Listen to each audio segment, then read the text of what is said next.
Xin chào mọi người. Hôm nay anh em chúng tôi đang ở thành phố Huế trong chuyến đi các cái tỉnh miền Trung lần này, Huế, Đà Nẵng, Hội An. Tôi và anh Khánh sẽ cố gắng đi thật nhiều khách sạn tốt để giới thiệu đến quý khán giả. Và có một số podcast mình cũng quay ở miền Trung nữa anh Khánh. Đúng rồi. Thế thì mình đi thôi nhỉ?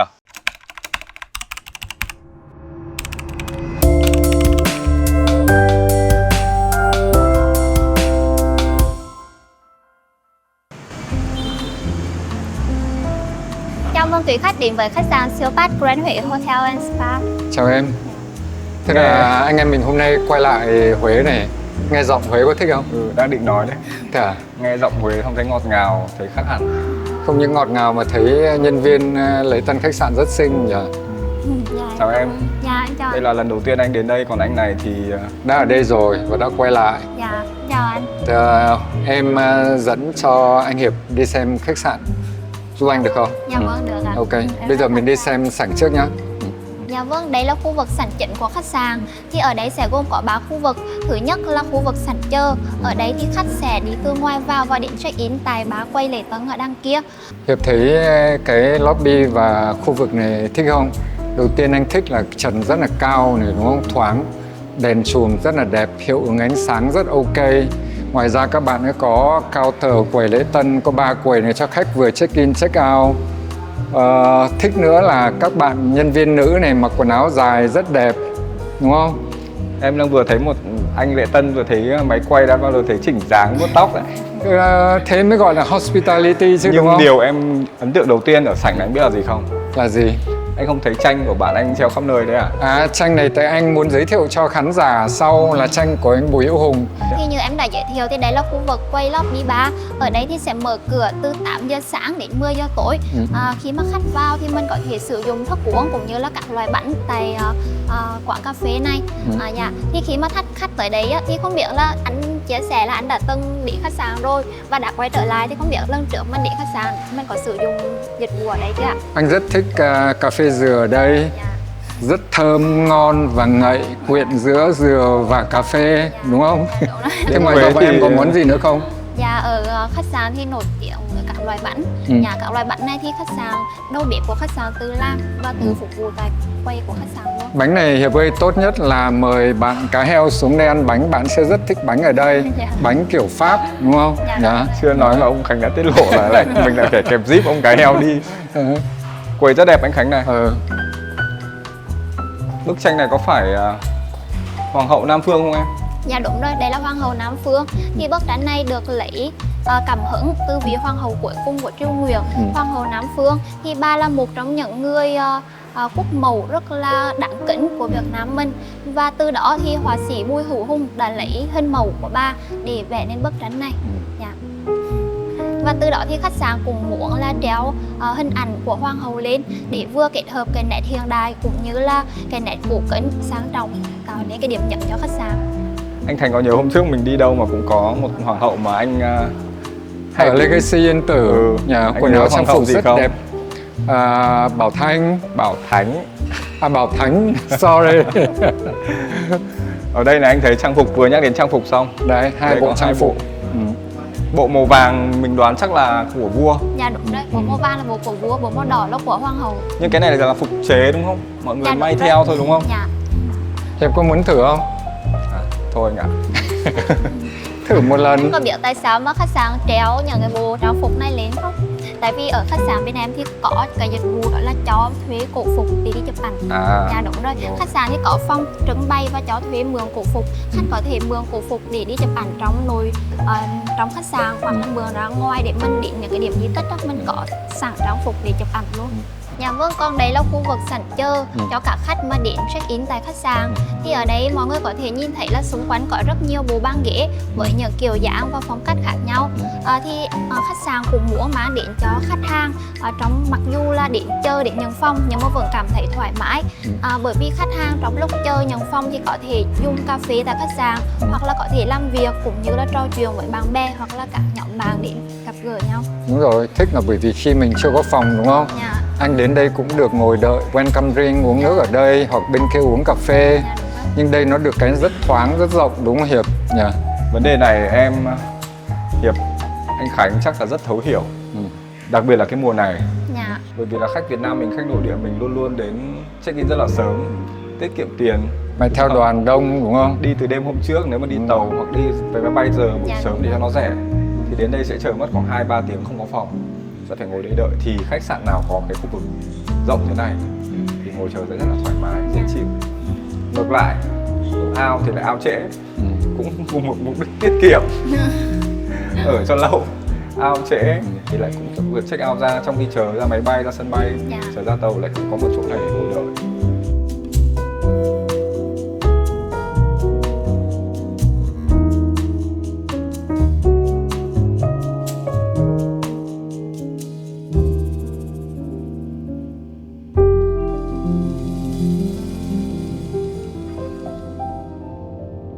Bên phía khu vực quầy bar thì là khu vực sân vườn của khách sạn. Ở đây thì được thiết kế theo phong cách phương Đông pha lẫn với phương Tây, có nghĩa là hòa quyện giữa hiện đại và cũ kính. Như các anh có thể thấy ở bên phía tay phải của em là khu vực hồ bơi của khách sạn.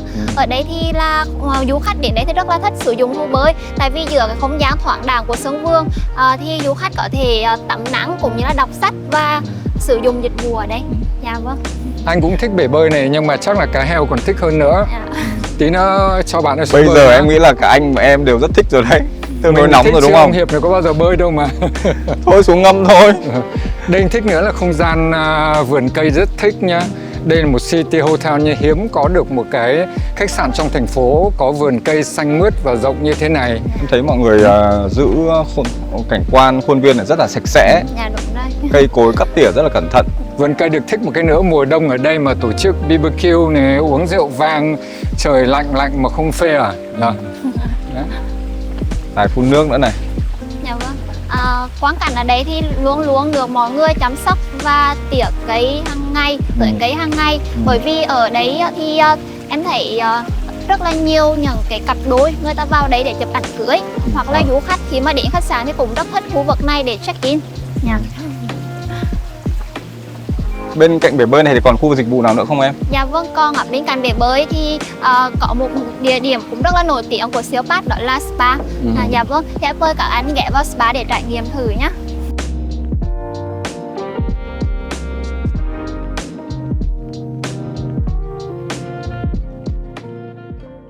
Thì spa của bên em cũng là một nơi khá là nổi tiếng mà khách hàng tìm đến mỗi lần đến lưu trú tại khách sạn. Ở đây thì có 3 khu vực. Như anh có thể thấy ở bên khu vực tay trái bên này là khu vực massage chân, thì có tổng cộng là 8 giường dành cho khách hàng.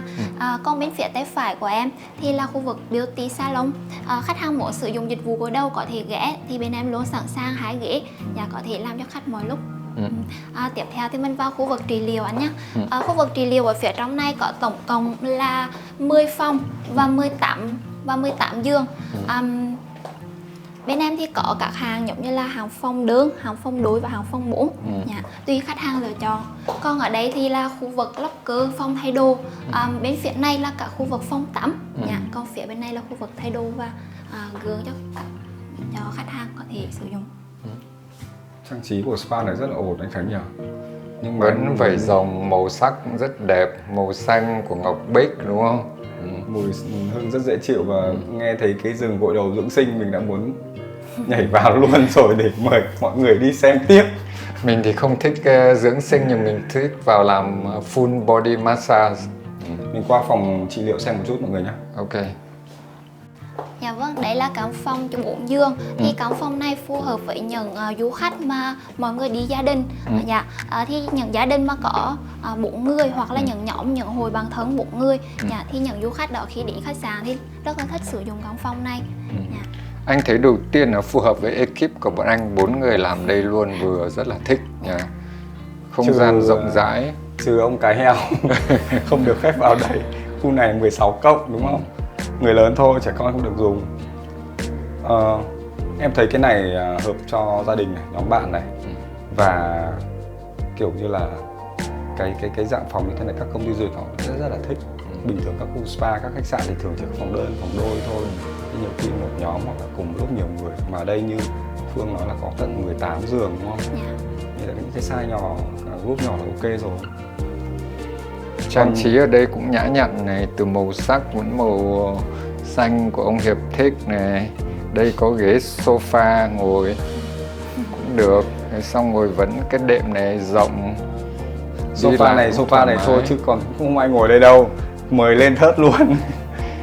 Cho cá heo ngồi đây xem bố làm massage. Canh à? Sang còn hạng phòng nào nữa không anh? Dạ vâng, bên em vẫn có 2 hàng phong, đó là hàng phong đơn và hàng phong đôi. Thì hàng phong đôi em thấy du khách khi đến đấy là những cặp đôi mà đi honeymoon hoặc là nhóm bạn thân mà kiểu có 2 người thôi thì người ta thích sử dụng hàng phong đó. Hoặc là nếu như anh muốn riêng tư, private hơn, anh có thể sử dụng hàng phong đơn. Phòng đơn, phòng đôi đấy thì có nhà tắm Taylor Dạ trong vâng, phòng dạ luôn vâng, đúng không? dạ. Thế thì ổn. Thế bọn em ở đây có chương trình khuyến mại hay có gì đặc biệt cho khách ở trong khách sạn không? Dạ vâng, có. Khách sạn thì luôn luôn có ưu đãi, đó là xông hơi miễn phí cho du khách khi mà đến lưu trú tại khách sạn. Khách sạn thì có 2 loại, đó là xông hơi ướt và xông hơi khô. Dạ vâng, Tức là sẽ được sử dụng luôn cả xông hơi ướt và khô, dạ, đúng không? miễn phí. Và Thế- không giới hạn số lần. Thế à? Thế thì phải sử dụng thôi Hiệp nhá. Ở cái spa lớn như thế này thì tôi thấy là ở Huế không nhiều khách sạn có khu vực spa, nhiều phòng, nhiều giường và đa dạng chức năng, đa dạng cho nhiều nhóm gia đình, nhóm khách hàng có thể sử dụng như này. Có cần phải đặt trước không em? Hay là nhiều giường thế này cần gì đặt đúng không? Dạ, nếu như mà để chủ đạo hơn thì anh có thể đặt trước nha. Bên spa thì luôn luôn sẵn sàng, tuy nhiên thì các bạn vẫn cần chuẩn bị từ 15 đến 20 phút. Thế thôi bây giờ mời ông Khánh đi inspection 3 hạng phòng còn lại. Ok. Em ở lại đây. Không được. 15 phút sau. Xin mời ông đi công việc trước đã nhá. Đùa thế thôi, chúng mình còn một loạt các hạng phòng cần phải xem.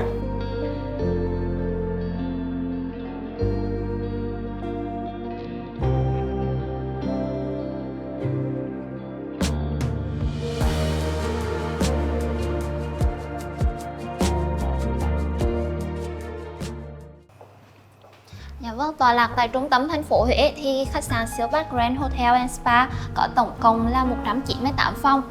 Quy mô diện tích của khách sạn là 10.000 m². Tại khách sạn thì có tổng cộng là 7 hàng phòng.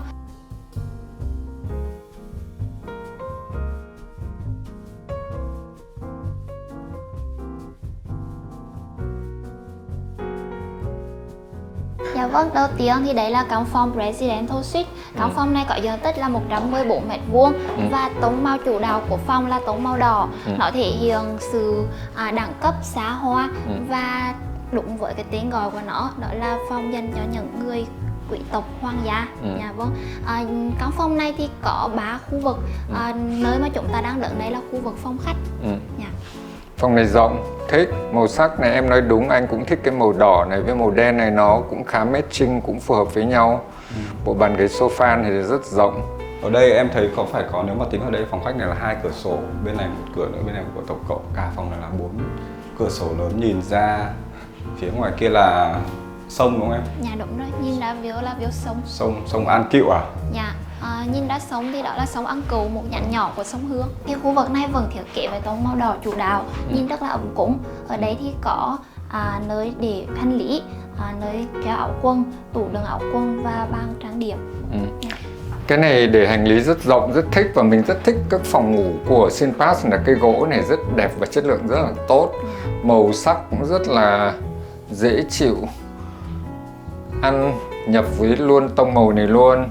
Rồi lại có cái tủ này, đây mọi người cũng làm rất là thoáng, có thể treo quần áo luôn, không cần phải mở ra mở vào.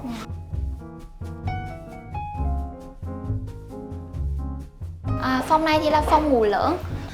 Trong phòng thì sẽ vẫn là tông màu chủ đạo màu đỏ, từ thiết kế nội thất cho đến giường ngủ, chăn đá gối nệm thì đều là tông màu đỏ như ban đầu mà em giới thiệu. Phòng này đầu tiên là cái giường này rất rộng, rất thích, trang trí rất đẹp. Màu sắc cũng mình vẫn nói là rất matching, màu đỏ, màu trắng và màu đen. Đèn trang trí đẹp, chất liệu này nhìn rất là đẳng cấp luôn, gọi là top quality. Cái này thì điệu đà thì thích, nhưng với mình thì mình không thích lắm. Theo nghĩa là cái này nó sẽ hơi vướng khi mình ngồi, mình tựa lưng vào tường, hoặc là nếu như trẻ con mà chạy nhảy đây cũng sẽ nguy hiểm. Mặc dù rất điệu đà, đúng không? Rất đẹp. Đẹp chứ. Ngồi thì xin mời anh ra ghế này mà ngồi này. Nhưng mà nhiều khi tại vì mình thích nằm ở đây, hoặc trẻ con nó nghịch là sẽ có vấn đề đấy. Cái đèn này thiết kế cũng đẹp, màu này cũng rất thích. Em rất thích một điểm nữa là có ổ cắm điện, công tắc đèn ngay từ hai bên tủ đầu giường đều có, thuận tiện. sạc pin các thứ, đèn đọc sách tích hợp ngay bên này bằng đồng, rất là matching. Chuyên gia thấy cái này thế nào? Cái này là lấy ý tưởng Còn phải nheo mắt cả. Có tuổi mắt rồi thì đã cú vọ rồi. có tuổi rồi. Ngọc phỉ thúy đúng không? Nhưng mọi người làm các màu sắc khác nhau và cho vào cái khung tranh này để trang trí. Cái người nào mà nghĩ ra ý tưởng này mà chọn này cũng rất là thông minh, cũng không quá mất nhiều tiền để mua của anh Hùng, anh Quân mà cho vào cái phòng này chắc cũng hết mất 100-200. Mỗi cái một cái riêng. Có biết cái này của ai làm không? Đây là chị Thủy, là một trong những kiến trúc sư làm rất nổi tiếng, rất cá tính. Bọn anh gọi là chị Thủy Đen, bạn bè của nhau. Nhưng chị Thủy luôn luôn có những cái thiết kế rất sáng tạo, rất độc đáo.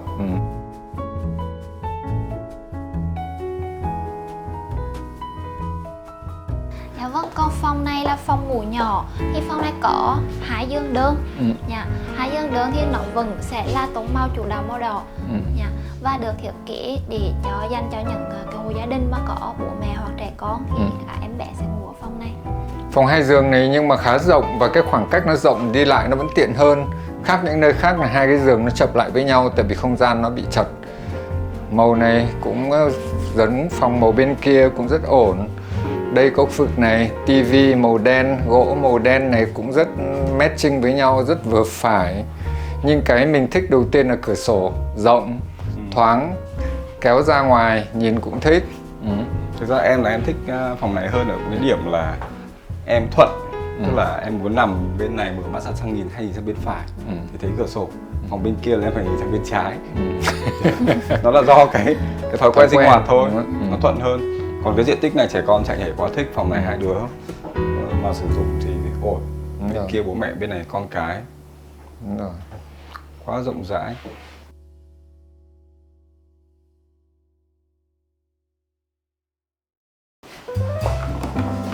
Dạ vâng, phòng này là phòng Junior Suite. Căn phòng này thì rộng 55m². Tông màu chủ đạo của phòng này là màu xanh, xanh ngọc lục bảo. Thì như các anh có thể thấy, nhìn xung quanh căn phòng cảm thấy rất là mát mẻ. Nó thể hiện sự sang trọng nhưng mà vẫn rất là tinh tế và nhã nhặn.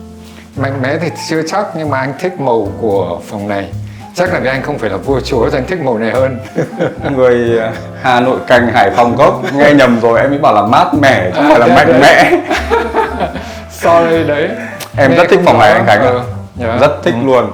Bởi vì là đây là cái màu mà em rất là thích, màu xanh navy, những cái tông màu xanh ở các cái sắc độ khác nhau. Với cả cái tường màu ghi này cũng thích này. Treo tranh là... đây cũng đẹp nhá. Chắc kiểu là khác. Phải xin ở đây một hôm cái phòng này rồi. Đèn màu đẹp, bộ salon đúng không? 2 cái đèn để hai bên rất đẹp. Mọi người chọn những cái tranh này, những cái họa tiết rất ý nghĩa luôn. Cái họa tiết tất cả những cái này là của Huế. Các cái bức tranh thì đa số là thể hiện các lăng tẩm. Đúng rồi. Các cái di tích lịch sử của Huế ở đây. Kể cả những cái gạch mọi người chọn lại Khánh. Màu xanh nhẹ nhàng, phối hợp với những viên gạch mà có những viên đá nhỏ cũng màu xanh. Cái ghế này mình cũng thích. Tóm lại cứ màu xanh thế nào mình cũng thích hết. Dạ vâng, còn đây là khu vực phòng ngủ. Khu vực phòng ngủ thì được trang trí theo tông màu xanh. Màu xanh này thì nó sẽ khác với cái màu xanh ở bên ngoài mà các anh thấy. Màu xanh ở trong phòng ngủ thì nhìn nó sẽ đậm hơn, tạo cho cảm giác khi mà du khách đến đấy thì thấy là mặc dù là nghỉ dưỡng trong cái không gian sang trọng nhưng mà vẫn rất là thoải mái. Màu xanh này cũng rất đẹp, tuyệt vời đẹp. Đúng rồi. Nhưng mà em thấy cái này ổn hơn này, khi cái tỷ lệ của cái đèn này, cái đèn ngủ này so với cái tỷ lệ cái đèn của phòng bên kia, cái này nó ngắn hơn, thấp hơn thì nó cân đối hơn. Với cả cái giường đấy, với cả cái đầu giường ấy chắc anh Khánh cũng thích hơn đúng không? Cái đầu tiên là mình thích cái đèn này này. Đấy, đọc sách, mọi thứ kéo ra. Bên kia cũng có cái đèn này rồi. Không, nhưng mà nằm đây tiện hơn, kia nó sẽ vướng cái đầu của mình không thích lắm. Mình cũng thích cái đèn này, dáng cũng đẹp, mà. Màu sắc, chọn đồ gốm này cũng thích. Ghế này cũng được nhỉ. Nói chung là chị Thủy này chọn màu được, Trên cái tổng thể này anh Khánh, thì tự nhiên thấy mấy cái gối trang trí và cái bed runner này nó lại có giá trị nâng tầm cái phòng này lên rất là nhiều. Nhiều nơi là làm bed runner nó làm xấu đi, nhưng cái này Lại làm đẹp lên, tôn lên đẹp hơn. Phòng này là bằng một nửa phòng ban nãy nhỉ? Tại vì phòng này chỉ có một phòng ngủ lớn, không có phòng twin bên cạnh. Đúng rồi. Bằng khoảng 2/3 thì đúng hơn. Này, phía bên trên nhá, cũng các cái bo, các thứ này khác, màu sắc đẹp. Mà màu sơn xanh này có độ chuyển, không biết là chuyển thật hay là do sơn một thời gian nó bạc đi, nhưng em thấy hiệu ứng rất là ổn, rất là đẹp. Đấy, có những chỗ đậm và những chỗ nhạt này. Đúng rồi. Chắc là ý định của nhà thiết kế chứ không đến nỗi bạc đi Rồi, đâu nhỉ? xem nhà tắm nhỉ? Phong tắm thì vẫn là những cái tương tự giống như phong lúc này, nhưng mà nó vẫn là màu xanh nhỉ? Chủ đạo là màu xanh, vẫn là những cái viên gạch hình vảy rồng. Cái nhà vệ sinh này tất nhiên cái bồn cầu thì không thể để ở chỗ khác được rồi, giống như phòng kia. Nhưng phòng này có một cái mà em thích hơn cái phòng tắm cũ kia là cái standing shower này nó tách biệt hẳn một khu bên này. Đó, thì ông nào tắm bên này thì kéo mà xin mời tắm bồn, ông nào tắm đứng xin mời tắm đứng, chúng ta không phải tranh nhau.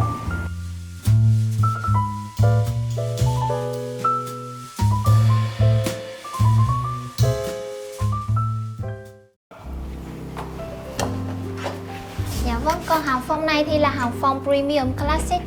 Phong này thì có diện tích là 27 đến 28 m². Phong thì có thiết kế chủ đạo là tông vàng ấm.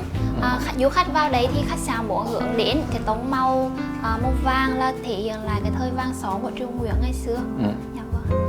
Phòng này diện tích 27-28 m², thực ra không phải là rộng. Nhưng cái thiết kế của các bạn này nhiều đồ đạc nhưng mà vẫn cảm giác rộng được. Cũng là cái khoảng này thú rộng vị. này, Khánh này. Yeah. Đây là phòng đầu tiên đúng không em? Dạ. Có bao nhiêu phòng như thế này? Phong như này thì có khoảng 39 phòng. Rất hợp cho các đoàn khách du lịch. Chắc loại phòng này sẽ có phòng 1 giường và phòng 2 giường đúng không em? Giường này là 2 giường nhỏ ghép lại đúng không anh Khánh? Đúng rồi. Nhưng mà không biết là cái ở giữa này có nhận ra không? Phủ ga lên thì không nhìn thấy. Tại bình thường các khách sạn khác là giường chỉ 1m8, 2m và 2m, 2m. Đây là 2m2 cho ghép vào. Nhưng mà các bạn cũng làm khá khéo đúng không? Nhỉ? Cái đầu giường kia mọi người làm anh là có thể 2 giường, anh thấy 2 đầu bên có cái đệm vàng này, nhưng cảm cái miếng lớn này ghép lại thì có cảm giác nó vẫn rất là liền mạch. Nhưng các bạn thiết kế đây cũng rất khéo. Mình hay thích các bạn ấy dùng những cái họa tiết hoa văn. Đầu tiên cái này làm nhìn các cái đốt tre này rất Việt Nam rồi. Họa tiết đây là của tất cả những cái lăng tẩm của Huế. Rồi tranh đây cũng tất cả những đều địa danh của Huế. Các bạn ấy làm rất thích. Cái này anh có thể ngồi tựa lưng vào tường rất ok, không có vấn đề gì cả, không vướng víu. Nhưng mà các chị buồng chưa chắc đã thích nhiều đốt tre này đâu. Tại vì lau đúng không? Lau nó mệt hơn. Nhưng cái này nó không bị quá nhiều khó, cho nên là mọi người lau cũng sẽ dễ. Ga gối đệm thì chất lượng vẫn rất ổn. Phòng này cũng rất thích các phòng ở khách sạn này. Mấy phòng mình vào xem đều thích là cửa sổ rộng, nhìn ra ngoài rất ổn luôn. Em để ý là mỗi phòng ở đây mọi người sử dụng một loại ghế khác nhau. Phòng này ghế cũng rất là đáng yêu. Có biết là cái hình dáng và mọi thứ này là cái Nhìn gì không? thì liên tưởng đến cái quạt, nhưng mà không biết là có phải cái quạt thật không thì không rõ. Ghế này rất đẹp này. Đây cái ghế này nhìn rất dễ chịu. Một là giống cái quạt, hai là còn giống một cái khác nữa. Cái gì anh Khánh? Mũ cánh chuồn của các quan ngày xưa. Đấy, đúng. Tại vì liên quan đến vua chúa ở Huế đây. Em thấy cái phòng này như vậy là công năng rất là ổn. Anh thấy mọi thứ đều trong cái diện tích vừa phải, dễ di chuyển này, giường lớn này, ghế bàn ghế ổn này, và cả cái bàn làm việc kia kiêm cái mini bar này cũng cả một cái tấm lớn. Mọi thứ đều ở khu vực này, gọn gàng ngăn nắp, rất đúng nghĩa với phòng classic, đúng không? Phòng này tên là Premium Classic. Nhưng Hiệp có biết là cái tủ mini bar này khác với tủ mini bar ở các nơi khác là cái gì không? Là gì anh? Và rất là thích. Thế à? Xin mời sư phụ. Cái tủ này là chị Thủy, chị thiết kế các cái song gỗ này như là song cửa sổ, nhưng nó có một chức năng rất thích là nó thoáng khí. Cho nên khi mini bar hoạt động này, nó thường bị nóng và các nơi khác người ta hay đóng cửa kín lại. thì không khí nó không thoát ra được, nó sẽ làm om mini bar và rất sóng hỏng. Thì cái này nó giải quyết được vấn đề đấy. Cho nên mình cũng lưu ý luôn các bạn khi thiết kế hoặc các nhà đầu tư thì làm bao giờ cũng phải để thoáng khí, nó sẽ thích hơn. Và thậm chí phải thoáng khí đằng mặt sau Đúng hậu rồi. tủ nữa chứ đúng có, không? mọi người sẽ làm sao đây có cả đằng trước nữa. Đấy. Mà trông nó lại rất elegant. Mình ngó qua nhà vệ sinh cái nhỉ? Hình như toàn bộ cái khu bathroom nào cũng là mở hết nhỉ? Để Đúng đồ rồi. tắm rồi treo quần áo đều là để mở hết, không có Đúng cái rồi. nào là đóng cả. Đúng rồi. Đỡ tiền gỗ, Giảm chi phí. đỡ phải sửa. Phần nhà tắm này thì cũng giống bên kia thôi, khác mỗi là cái phòng này thì sẽ không có khu tắm đứng, toàn bộ là tắm nằm hết.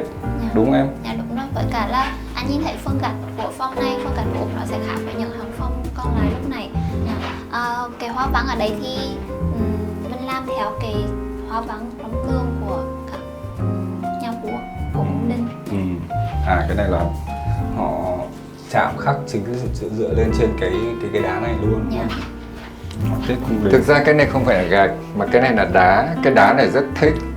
Nhà Anh ngày xưa làm nhà vệ sinh là cũng dùng đá này luôn. Đặc biệt các bạn nước ngoài rất thích những cái đá tự nhiên này. Có một khu resort trong Đà Nẵng nữa cũng chuyên làm về cái khu đá này. Thôi, để số sau mọi người sẽ xem là khu resort nào nhé. Đúng rồi. Ok. Anh Khánh ơi, bây giờ mình đi check in thôi nhỉ? Xong rồi chiều nay mình còn xem các khu dịch vụ này, mình trải nghiệm thử xem là ở Sipac Grand Huế có những dịch vụ gì, đồ ăn uống như thế nào, đúng không? Thế check-in thì ông thích chọn phòng nào? Thì bây giờ mọi người cho ở đâu thì ở, mình thì mình thích Junior Suite màu xanh, mình yêu thích. Sao hôm nay ngoan thế? Còn thôi, còn nếu mà được ở đâu thì cũng được.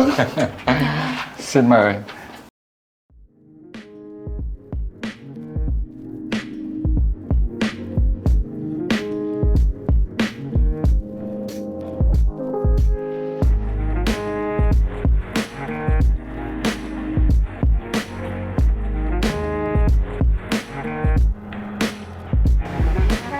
Thôi vào tập gym đi. Ôi Khánh ơi, bên này có kick up rộng lắm này. Cái heo có muốn vào đây không? Nhưng mà Có hay không? hơi Không quá, á? hơi quá tuổi cái em rồi. Thế thì vào tập gym nhá. Vào đây. Này, phòng gym này hơi bị được nhá. Rộng nhở? Đấy. Rồi đã chạy ra kia rồi. Anh Khánh, Rộng thế này cho ông cá heo đã chạy ra ngoài kia được luôn rồi nhờ. phòng này rộng nhở? Rộng hơn em nghĩ đấy. Cái này có thể có khi bán vé cho cư dân Huế đến đây vừa bơi vừa gym luôn, chứ đâu chỉ cần phục vụ khách trong nhà. Thôi, ông không? tập trước đi đã rồi lo bán cho khách sau. Tập Đây yoga rất nhiều đi. đồ để tập được. Bây giờ nhá, đây là rất là mới lạ với em. Tập máy nào trước? Dạy em xem nào. Chuyên gia gymmer cardio suốt ngày. Thôi, xin mời ông đẩy tạ đi. Đẩy tạ ấy hả? Nhớ. Đẩy tạ ấy hả? Đây nhiều tạ, hôm nay tập hết cái đống tạ này nhá. Rồi, ok. Ồ. Tạ này Đúng rồi. hay là tạ này nhỉ? Đây là tạ đẩy đúng không? Tạ đòn đúng không? Nặng thế này làm sao mà đẩy được thôi ông ơi. Ra cái này nhỏ thôi. Rồi. Tập vào Đấy. 2 cái nhỉ? 5 cân có hơi nặng quá. Không, khởi động được không có vấn đề gì rồi tập nặng sau. Đấy. Ok. 2 Nào. quả nằm ra sau lại 1 quả nữa thế À, thế nào? à? Đúng rồi. Khổ quá, có được tập gym bao giờ đâu. Đầu bên này đúng không anh Khánh? Ngồi đầu này. Ngồi đầu Đấy, này. tôi bảo đúng rồi, chính xác. Thế này, Đúng rồi. thế này đúng không? Ngả đầu ra. Đầu ra đằng sau. Đúng rồi. Đấy, Ôi giời, như này, chuẩn. đúng không? Thế nào nữa? Cho 2 tạ lên. Đẩy thẳng này thôi. Đúng rồi. Cho xuống nhưng không được thẳng hết tay lên thì nó sẽ hỏng mất 2 cái chỗ này. À, như thế này thôi à? Rồi. À rồi. Đẩy xuống Thế nhưng này. nhớ là chỗ này ngang với ngực không được lên đằng trước nhiều, nhớ chưa? Ok. Rồi bao nhiêu cái, bao nhiêu rep? Bình thường thì 15 cái. Rồi. Được chưa? Đấy. Tập nhưng cười tươi lên xem nào. Bắt đầu thấy mệt thở. Cá heo ra xem bố tập này. À. Được đấy chứ nhỉ, cá heo nhỉ? Đấy. Đấy. Ổn không bạn Hiệp? 10 rep. Trả lời đi chứ sao chậm thế. Thôi anh cho nó đi bơi hộ em nhá. Ok. Em tranh thủ em tập một tí nhá. Rồi. Thằng này mấy hôm nay Em không đi bơi với bác luyện gì rồi. nhá. Mình chuồn đi spa một cái.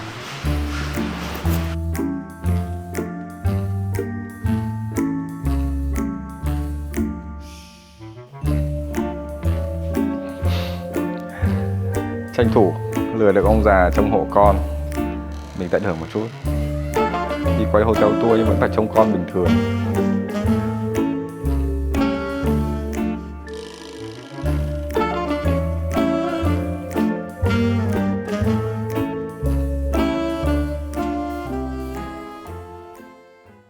Xin chào mọi người.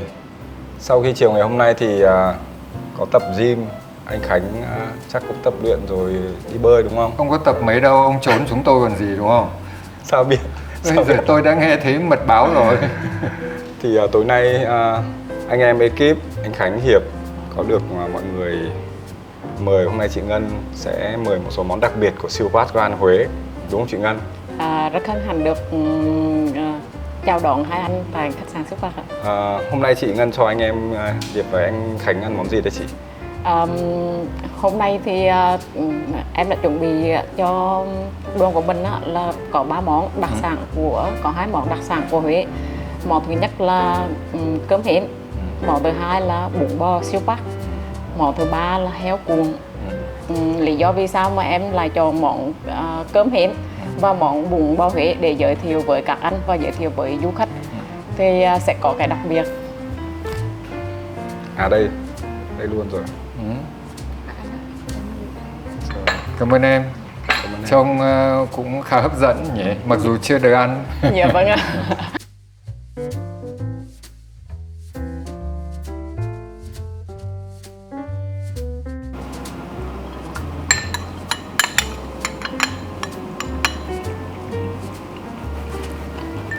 Cũng được đấy.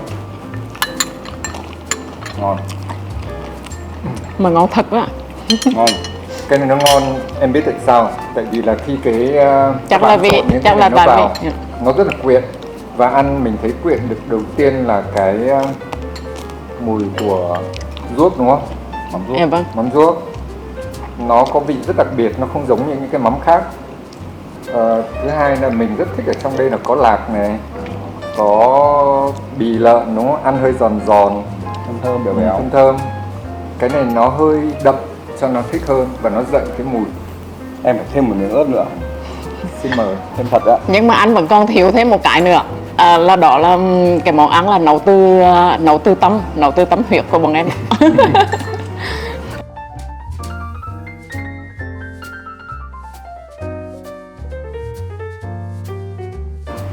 Món thứ hai là món bún bò của Siêu Quát.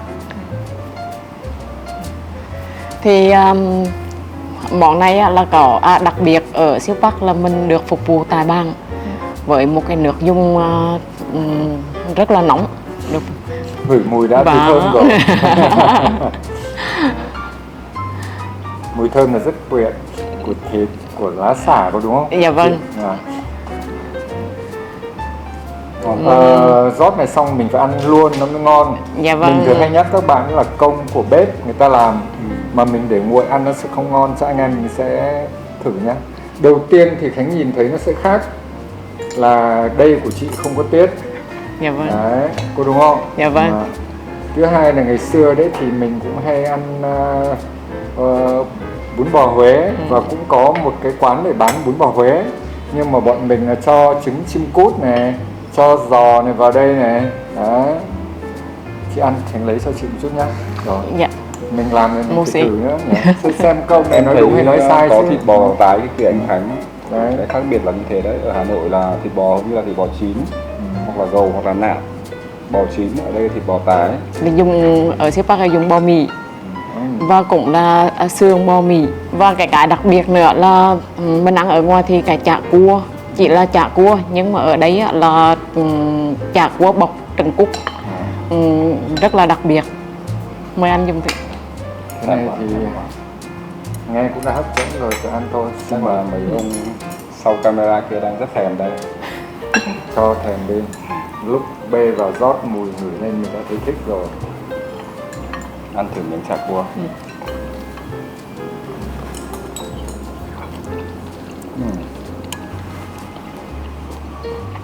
Này tưng tưng em hay nói đùa vậy. Chả cua xịn một khác. Mình thì không biết chả cua sao nhưng mình thấy cái nước này, Dạ. nước này thực ra không gọi là đậm, nó thanh thanh, ngọt, ngọt của vị như của ruốc, có đúng không? Dạ vâng. Có đúng không? Dạ. Ngọt từ xương, thơm là của mùi xả và đậm vị là từ ruột Huế. Đúng rồi. Dạ.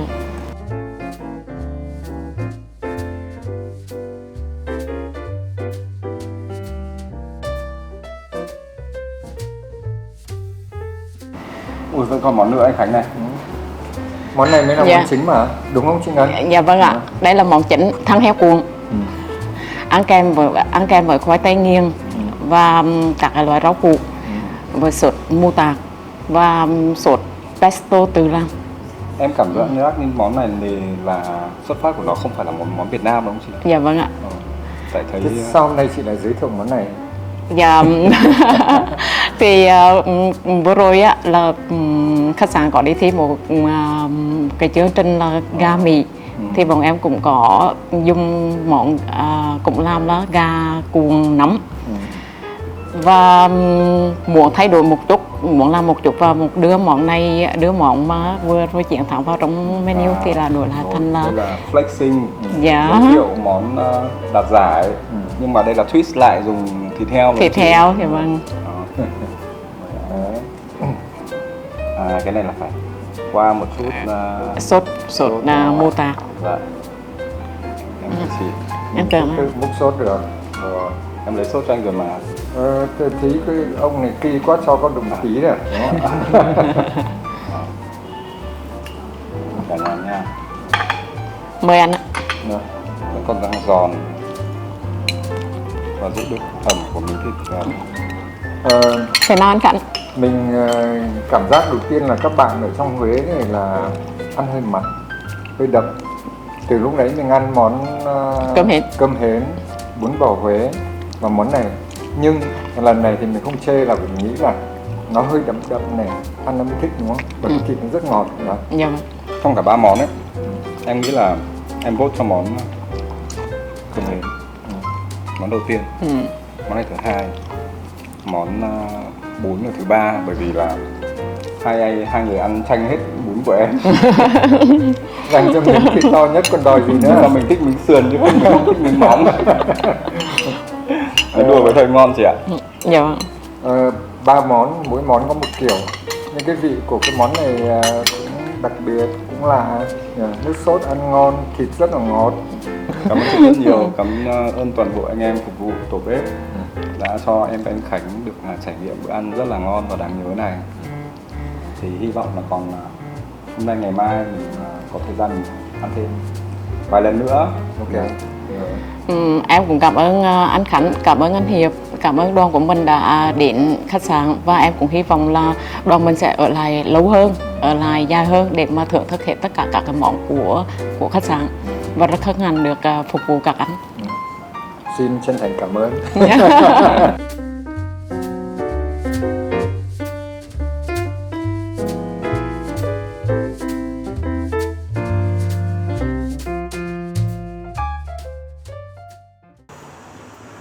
Chào em, Xin chào anh. Chào mừng hai anh mình đến với Đề An Hiên. Ngôi đề có tuổi đời 140 năm tuổi. Xin mời Đề các An bạn. Hiên hả em?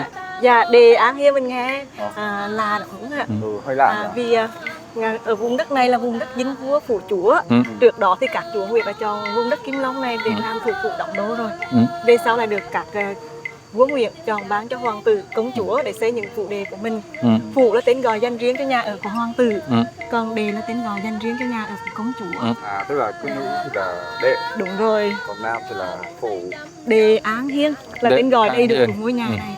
An có nghĩa là bình an và Hiên là mái nhà, một mái nhà bình an.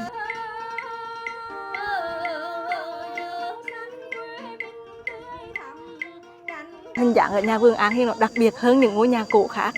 Bởi vì sao ạ? Dạng vẻ của nó uốn lượn giống như chiếc mũ cánh chuông của một vị quan võ vậy. ở giữa được chạm trổ chữ thọ và hai bên này là sóng hỷ với mong muốn trường thọ hạnh phúc và may mắn. Mình đứng phía ngoài không thấy trong nhà nhưng ngồi trong nhìn ra lại có thể thấy rõ ngoài đường, thậm chí là thấy được cả bờ sông Hương ở phía bên kia. Và đi vào nhà không chỉ bình phong mà còn có một hồ nước lớn nữa. Phong thủy luôn luôn đi đôi với nhau, có bình phong phải có hồ nước, có phong phải có thủy. Nước là sẽ hồi tụ những linh khí, những tinh hoa của trời đất để trợ duyên trợ lực cho bằng trời gia tiên, đem lại điều may mắn cho gia chủ. Ngay từ khi vừa vào nhà thì mình sẽ thấy 3 giang, 1, 2, 3. Giang giữa chính là giang quan trọng nhất, là ngày thờ từ phía trước thờ Phật, phía sau thờ gia tiên. 2 giang hai bên đây để tiếp khách, và 2 trái nữa, 2 phòng trong này là 2 phòng ngủ. Nhưng mà có một quy tắc cổ đó chính là tả nam hữu nữ. Từ ngoài đi vào, nam để trái ngồi bên này, nữ để phải ngồi phía bên kia. Nhưng ngày ơi, những ngày có đây, non trắng đây chính là Huế.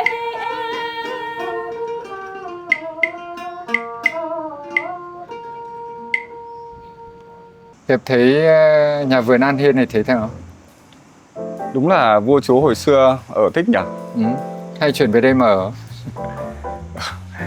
Em thấy là cái nhà vườn An Hiên này mọi người bảo tồn được rất là đầy đủ. Những cái cơ sở vật chất vẫn còn tốt, mọi thứ nó không bị xuống cấp quá.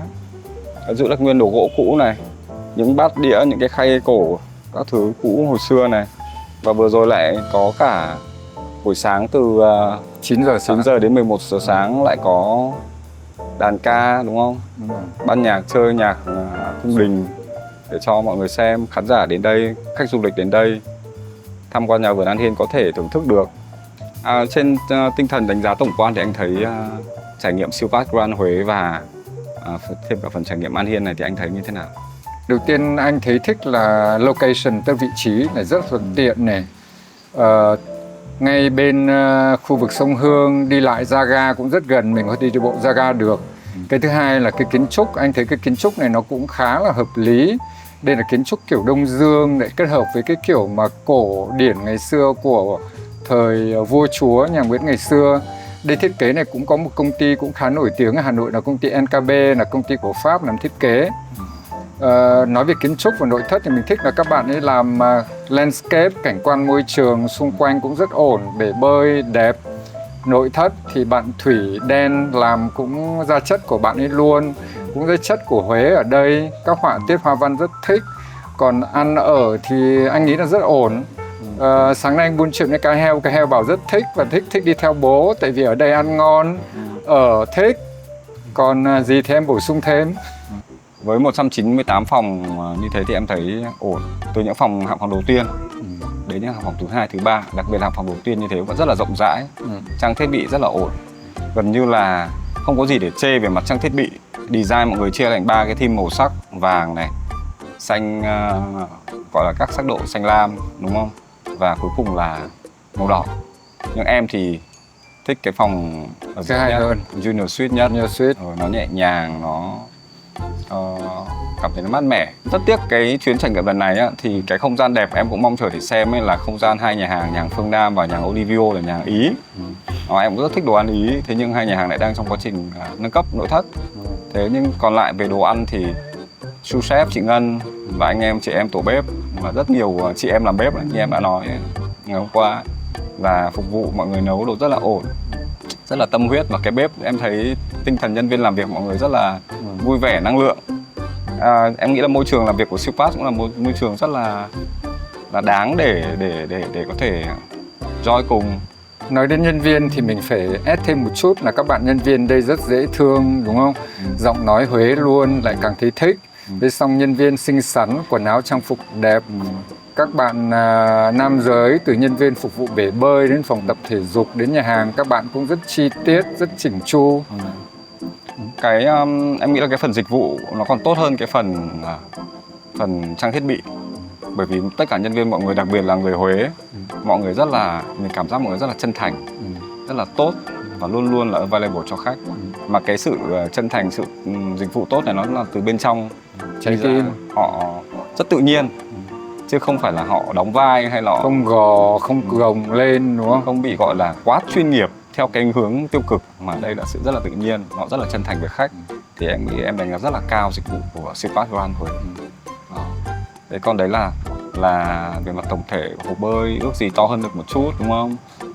Em nghĩ là anh em mình đến thời điểm này của hè trong năm nó cũng hơi nóng một tí nhỉ, lại là nắng mưa thất thường nữa chứ. May mà ông Hiệp không giống như thế.